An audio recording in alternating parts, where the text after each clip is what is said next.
ക്രിസ്തുവേശുവിൽ എല്ലാ ശ്രോതാക്കൾക്കും സ്നേഹവന്ദനം.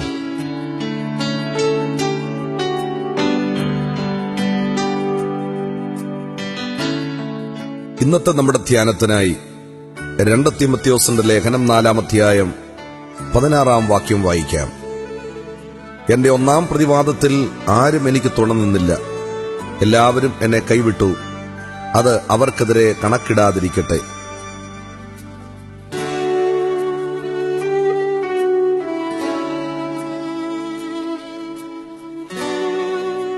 പ്രിയപ്പെട്ടവരെ, കർത്താവിനു വേണ്ടി പടച്ചട്ടയണിഞ്ഞ് അവന്റെ പോർക്കളത്തിൽ പോരാടുമ്പോൾ നമ്മോടൊപ്പം ഇറങ്ങിത്തിരിച്ചവർ നമ്മെ ഒറ്റപ്പെടുത്തി പിന്മാറിയെന്നിരിക്കും. പടമുറുകുമ്പോൾ ചിലർ ഓടി ഒളിച്ചെന്നിരിക്കും, മറ്റു ചിലർ ശത്രുപാളയത്തിൽ ചേർന്നെന്നിരിക്കും. അവിടെയൊക്കെയും നമുക്ക് തുണയും ബലവും സഹായവുമായി കർത്താവ് കടന്നുവരുമെന്ന് തന്റെ അനുഭവത്തിൽ കൂടി അപ്പോസ്തലനായ പൗലോസ് നമ്മെ ഉദ്ബോധിപ്പിക്കുന്നു.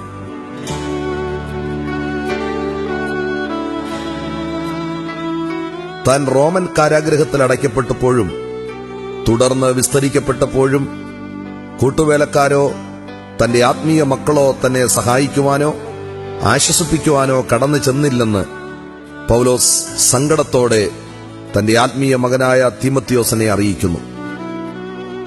യെരുശലേമിലെ തടവറയിൽ വെച്ച് കർത്താവ് തന്നോട്, നീ എന്നെക്കുറിച്ച് യെരുശലേമിൽ സാക്ഷീകരിച്ചതുപോലെ റോമിലും സാക്ഷീകരിക്കേണ്ടതാകുന്നു, അപ്പോസ്തലപ്രവൃത്തി 23:11 എന്നരുളി ചെയ്തത് അനുസരിച്ചാണ് കൈസറിനെ അഭയം ചൊല്ലി കടലും കരയും താണ്ടി അനേക ക്ലേശങ്ങളും കഷ്ടങ്ങളും സഹിച്ച് പൗലോസ് റോമിലെത്തിയത്.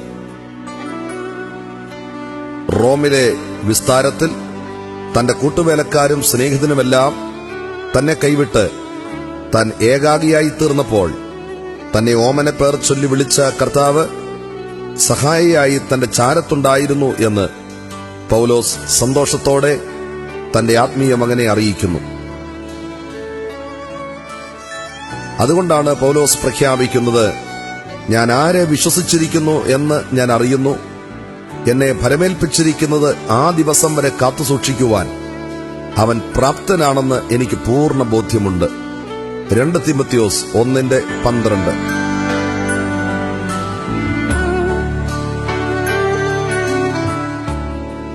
ദൈവത്തിന്റെ പൈതലേ, നിന്റെ ആത്മീയ യാത്രയിലെ പ്രതിസന്ധി വേളകളിൽ നിന്നോടൊപ്പം ഇറങ്ങിത്തിരിച്ച കൂട്ടുവേലക്കാരും സ്നേഹിതനുമെല്ലാം നിന്നെ ഉപേക്ഷിച്ചു പോയെന്നിരിക്കാം, കള്ളക്കഥകൾ പ്രചരിപ്പിച്ചെന്നിരിക്കാം. അപ്പോൾ സങ്കടപ്പെടാതെ ധൈര്യമായിരിക്കുവാൻ നിനക്ക് കഴിയുമോ? പ്രതിസന്ധികളിലാകുമ്പോൾ കർത്താവിന്റെ വിളികേട്ട് ഇറങ്ങിത്തിരിച്ച നിന്നെ എല്ലാവരും ഉപേക്ഷിച്ചാലും നിന്നെ പേര് ചൊല്ലി വിളിച്ച കർത്താവ് നിന്റെ ചാരത്ത് കടന്നുവന്ന് നിന്നെ രക്ഷിക്കുമെന്ന് നീ ഓർക്കുമോ?